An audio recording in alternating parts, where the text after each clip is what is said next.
Good morning friends.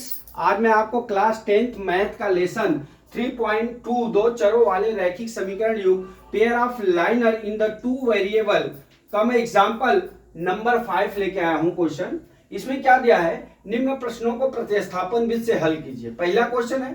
फिर दूसरा है, आफ्ताब अपनी पुत्री से कहता है कि 7 वर्ष पूर्व मैं तुमसे 7 गुनी आयु का था, अब से 3 वर्ष बाद मैं तुमसे 3 गुनी आयु का रह जाऊंगा। इस स्थिति के बीजगणितीय और ग्राफी रूप से ज्ञात कीजिए। ठीक है, तो अभी मैं यहां पे मान लेता हूं, माना आफ्ताब की उम्र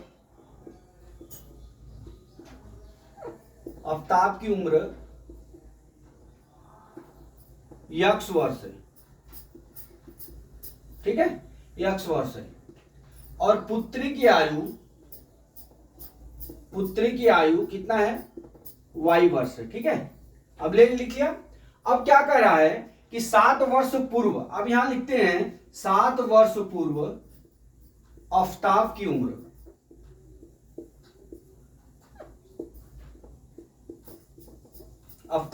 कितना हो जाएगा, x माइनस 7। पहले रहेगा तो माइनस और बाद में रहेगा तो प्लस, फिर क्या हो जाएगा, पुत्री की उम्र 7 वर्ष बाद पुत्री की उम्र कितनी हो जाएगी, y माइनस 7 हो जाएगी। ठीक है, अब प्रश्नानुसार हमारा क्या कर रहा है, प्रश्नानुसार क्या कह रहा है, 7 वर्ष पूर्व मैं तुमसे 7 गुनी थी। ठीक है, तो पिता जो है पुत्री से 7 गुना बड़ा है, तो हम पुत्री में 7 का गुणा कर देंगे तो वो पिता के बराबर हो जाएगा, बराबर y माइनस 7 इंटू कितना हो जाएगा, 7 हो जाएगा। अब इसको पक्षांतर कर लीजिए गुणा करके, 7y माइनस 49 हो गया। ठीक है, अब इधर आएगा तो x माइनस 7y बराबर कितना हो जाएगा, माइनस 49 माइनस 7 बराबर कितना हो गया, प्लस 7 बराबर कितना हो गया, माइनस 42। समीकरण हो गया x माइनस 7y बराबर कितना हो गया, माइनस 42। ये समीकरण नंबर हमारा 1 हो गया। ठीक है, अब हम चलते हैं दूसरे समीकरण पे। ठीक है, दूसरा हमको बनाना है, तो अभी प्रश्नानुसार क्या दिया है, प्रश्नानुसार हम चले जाते हैं, प्रश्नानुसार वापिस। अब इसमें क्या दिया है दोस्तों कि 3 वर्ष बाद, तो यहां निकालते हैं 3 वर्ष बाद आफ्ताब की उम्र कितना हो जाएगा हमारा, x प्लस कितना हो जाएगा, 3 हो जाएगा। ठीक है, अब 3 वर्ष बाद पुत्री की उम्र, 3 वर्ष बाद पुत्री की उम्र मतलब ये कितना हो जाएगा, y प्लस 3।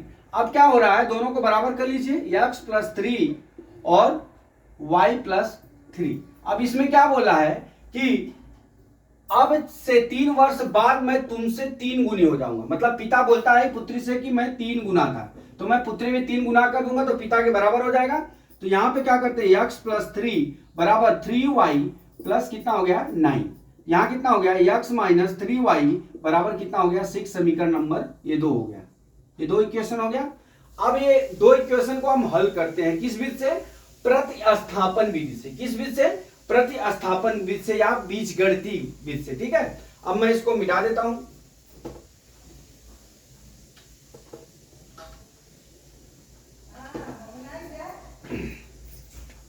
हमारा 2 समीकरण क्या हो गया, एक तो बना था x माइनस 7y बराबर माइनस 42 बना था। ठीक है, और दूसरा समीकरण बना था हमारा x माइनस 3y बराबर कितना हो गया, 6। ये समीकरण नंबर 2 हो गया। ठीक है, ये 2 समीकरण से हमको अभी पूरी सवाल को सॉल्व करना है, ये मैं मिटा देता हूं। ठीक है, अब ये प्रतिस्थापन विधि से हल करना है, तो हम क्या करते हैं, समीकरण 1 से देख लीजिए या 2 से देख लीजिए। समीकरण 1 से क्या करेंगे हम, x बराबर उधर जाएगा तो माइनस 42 और प्लस कितना हो जाएगा, 7y हो जाएगा। ठीक है, इतना हो गया। अब x का मान समीकरण 2 में रखने पर, ठीक है, इसको मान लीजिए समीकरण नंबर 3। समीकरण 2 में x का मान रखने पर ठीक है, अब रख लीजिए क्या हो जाएगा समीकरण 2 में, x का मान -42 प्लस 7y माइनस 3y बराबर कितना हो गया हमारा 6 हो गया। अब ये देख लीजिए 7y में से 3y गया, कितना हो गया हमारा 4y हो गया। ठीक है, बराबर है कितना हो जाएगा, उधर जाएगा तो प्लस हो जाएगा 48 हो गया, तो y बराबर हमारा कितना हो जाएगा 12। कितना हो गया हमारा y बराबर 12 हो गया। अब इसी तरह हम ये 12 का मान समीकरण 2 में रख लेते हैं। समीकरण 2 में y का मान रखने पर, ठीक है, y का मान रख लीजिए समीकरण 2 में, x माइनस 3y हमारा समीकरण बराबर 6 है। अब x का मान x माइनस 3 गुणे 12 बराबर कितना हो गया 6 हो गया। x माइनस 36 बराबर कितना हो गया 6 हो गया। x बराबर कितना हो गया 42 हो गया। ठीक है, तो हमारा x का मान कितना हो गया 42 हो गया आफ्ताब की उम्र, और पुत्री की उम्र कितनी हो गई हमारी 12 वर्ष हो गई। ठीक है, अब इतना हो गया। अब देख लीजिए आपको अभी आफ्ताब की उम्र निकालना है, तो ठीक है, तो हमारा क्या था 7 वर्ष पहले, तो x माइनस कितना था हमारा 7 था, तो 42 माइनस कितना हो जाएगा 7 बराबर कितना हो गया 35 वर्ष। कितना, आफ्ताब की उम्र कितनी थी 35 वर्ष। उसी तरह हमारा क्या था 7 वर्ष पहले y माइनस 7 बराबर कितना हो जाएगा 12 माइनस 7 बराबर कितना था वो 5 वर्ष। अब यहां पे आप देख लीजिए ये आफ्ताब की उम्र हो गया, यफ आफ्ताब की उम्र, ठीक है, ये पुत्री की उम्र होगी। अब ये दोनों में देख लीजिए आप, अगर हम इसमें 35 वर्ष हो गया, अगर हम इसमें 7 गुना है 7 का गुणा कर देंगे तो पिता के उम्र के बराबर आ जाएगा। ठीक है, इस तरह से जो है आफ्ताब की उम्र 35 वर्ष और पुत्री की वर्ष कितनी हो गई 5 वर्ष हो गई। ठीक है, इतना हो गया, दोनों हो गया इक्वेशन। अभी हम चलते हैं कहां, अभी मैं इसको मिटा देता हूं।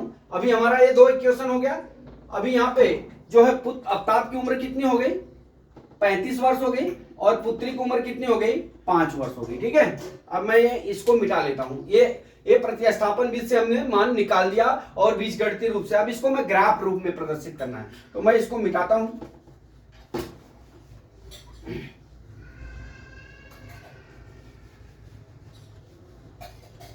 अभी ग्राफ रूप में देखिए आप, हमको ग्राफ रूप में प्रदर्शित करने के लिए हमको x और y का मान ज्ञात करना है। ठीक है, तो हम x का और y का मान ज्ञात कर लेते हैं। सबसे पहले हम समीकरण 1 से ले लेते हैं। ठीक है, तो समीकरण 1 में हमको क्या करना है, समीकरण 1 से, ठीक है, 1 में क्या दिया है हमारा x minus 7y is equal to -42। ठीक है, इतना दिया हुआ है, तो हमारा x बराबर कितना हो जाएगा -42 प्लस कितना हो जाएगा 7y हो जाएगा। ठीक है, अब हमको 2 खाने बनाना पड़ेगा, 1 खाने, ठीक है, एक यहाँ पे x एक्सिस, यहाँ पे y एक्सिस। ठीक है, अभी यदि हम y बराबर 0 यदि y बराबर हम 6 ले लेते हैं तो कितना हो जाएगा, x हमको ऐसा मान रखना है कि ग्राफ पे ज्यादा बड़ा नहीं हुए, 10 ही ऐसा करना है कि 10 के अंदर आवे। ठीक है, तो हम क्या करेंगे, यदि y बराबर हम क्या ले लेते हैं 6 ले लेते हैं, कितना, यहाँ y बराबर 6 ले लेते हैं, तो x बराबर कितना हो जाएगा -42 प्लस कितना हो गया 7 गुणे 6 बराबर कितना हो गया -42 प्लस कितना हो जाएगा 42 हो जाएगा, तो x का मान कितना हो जाएगा 0 हो जाएगा, यहाँ पे 0 हो गया। जब भी हम यहाँ पे देख लीजिए समीकरण, फिर वापस से ये समीकरण मान लीजिए 3 है, फिर वापस यहाँ लेते हैं समीकरण 3 में हम क्या करते हैं, समीकरण 3 में y बराबर हम कितना ले लेते हैं 7 ले लेते हैं। ठीक है, y बराबर हम 7 ले लेते हैं, तो देखिए वहां पे x बराबर -42 प्लस 7 गुणे कितना ले लेंगे हम 7, तो x बराबर कितना हो जाएगा -42 और प्लस कितना हो गया 49, x बराबर कितना हो जाएगा 7। जब भी हम x का y का मान 7 लेते हैं तो हमारा x का मान कितना हो जाता है 7 हो जाता है, दोनों सेम हो जाते हैं। ठीक है, अभी एक इक्वेशन हो गया। ठीक है, अभी हमारा एक मान निकल गया पहले समीकरण का। पहला समीकरण क्या हमारा x माइनस 7y बराबर -42। ठीक है, अभी हम चलते हैं, अब इसको मिटा लेते हैं। अब समीकरण नंबर 2 से, ठीक है, अब यहां पे हम लिख लेते हैं समीकरण नंबर 2 से, यहां पे कर लेते हैं समीकरण सेकेंड से, ठीक है। अब समीकरण सेकेंड क्या है, x माइनस 3y बराबर कितना दिया है, 6 दिया है। तो x बराबर कितना हो जाएगा हमारा 6 प्लस 3y हो जाएगा, ठीक है। अब यहाँ पे भी हम खाना बना लेते हैं, इधर ये साइड पे बना देते हैं, ठीक है। यहाँ पे ये x एक्सिस, ये y एक्सिस। अब यहाँ पे देख लीजिए आप क्या दिया है कि x बराबर 6 प्लस 3y, ये समीकरण नंबर 4 हो गया, ठीक है। अब समीकरण 4 में हम y का मान कितना रख देते हैं, 0 रख लेते हैं। कितना रख लेते हैं, y का मान 0 लिखते हैं। तो x बराबर 6 प्लस 3 गुणे 0 होगा, तो x बराबर कितना हो जाएगा, 6 हो जाएगा। जब भी हम y का मान 0 लेते हैं तो x का मान 6 हो जाता है। अभी अगर मान लीजिए हम 3 लेते हैं तो ज्यादा हो जाएगा, ठीक है। तो अभी ज्यादा हो जाएगा तो हमको माइनस में जाना पड़ेगा, तो हम -2 ले लेते हैं, -2 ले लेते हैं, ठीक है। तो हमको कम दिखाना, तो x बराबर 6 प्लस 3 गुणे -2, तो x बराबर कितना हो जाएगा, 6 बराबर, यहाँ कितना हो जाएगा, x बराबर 6, तो 6 माइनस कितना हो जाएगा, 6 माइनस 6, ठीक है। तो यहां पे भी क्या हो जाएगा हमारा, x बराबर, यहां जब भी 2 लेते हैं तो x बराबर 0 हो जाता है, ठीक है। इस तरह से हमारा ये दूसरे समीकरण का हो गया यहां पे, ठीक है। अब ये 2 हो गया। अब ये दोनों मान को हमको ग्राफी रूप से प्रदर्शित करना है, तो मैं यहां पे प्रदर्शित करता हूं ग्राफी रूप से, ठीक है। आप जब ग्राफ बनाएंगे तो आपके ग्राफ में जो एक खाना रहेगा, एक बॉक्स रहेगा, उसका मान 10 होता है, ठीक है। तो हम अपना जो है इस पे प्रदर्शित करते हैं x एक्सिस और y एक्सिस पे, ठीक है। ये हमारा x एक्सिस हो गया, ये y एक्सिस हो गया। इसके इधर जाएंगे बाएं तरफ तो माइनस होता है, बराबर। इसके नीचे जाएंगे तो माइनस होता है, ठीक है। तो हमारा सबसे x में सबसे ज्यादा बड़ी संख्या 7 है, तो 1 2 3 4 5 6, यहाँ पे 7 हो गया, ठीक है। यहाँ ले लिया। अब यहाँ पे कितना हमारा है, -2 तक है y पे, तो यहाँ पे कितना करेंगे, 1 2, ठीक है। और यहाँ पे 3, यहाँ पे 1, यहाँ पे 2, यहाँ पे 3, यहाँ पे 4। अब इसको प्रदर्शित कर दीजिए इसके ऊपर। अब हमारा कितना है, x बराबर 6 है, y बराबर हमारा 0 है। तो x बराबर 6 और y बराबर 0, तो यहाँ आएगा 6 और 0। पहले x का मान लिखते हैं, फिर y का मान लिखते हैं। फिर क्या दिया है, दूसरा मान दिया है, x बराबर कितना दिया है, 0 और y बराबर -2, ठीक है। तो ये यहाँ पे आएगा, ठीक है। ये 0, ये -2 हो गया, ठीक है। यहाँ हो गया। अब इन रेखाओं को हम क्या करते हैं, मिला लेते हैं। क्या कर लेते हैं, मिला लेते हैं। तो आप मिला लीजिए, यहाँ पे ये मिला दिया, ठीक है। ये पहले का हो गया। अभी दूसरा इक्वेशन देख लीजिए क्या दिया है, x बराबर 0। अभी दूसरा इक्वेशन क्या दिया है, x बराबर 0, x बराबर 0, y बराबर कितना दिया है, 6,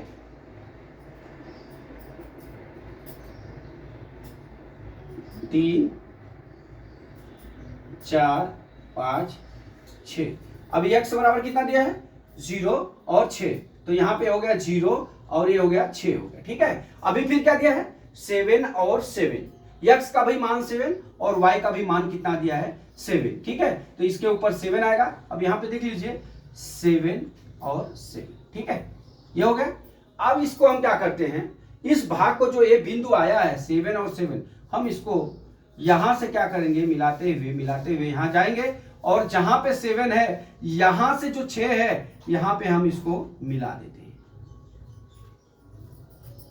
ठीक है। इस तरह से हमारा क्या होगा, ये ग्राफ आपको हमने प्रदर्शित कर दिया, ठीक है। अभी ये जो समीकरण हुआ 7 और 7 हुआ, इससे जो है मैं जो 6 और 0 आया है उस पे मिला देंगे। ये हमारा जो है बीजगणितीय एवं ग्राफी रूप से हमने आपको व्यक्त करके पूरा बता दिया। तो दोस्तों इसमें कुछ करना नहीं, आप कुछ भी मान रख सकते हैं, लेकिन इतना चीज ध्यान रहे कि जो समीकरण इक्वेशन बनाएंगे हम ग्राफ पे इजी दिखा सकते हैं, उसी हिसाब से हमको ये मान रखना पड़ेगा, ठीक है। तो दोस्तों मैं आशा करता हूं कि आपको एग्जाम्पल समझ में आ गया होगा। अगला एग्जाम्पल मैं कल फिर लेके आता हूं। जय मां सरस्वती, जय भारत माता, जय जवान, जय किसान।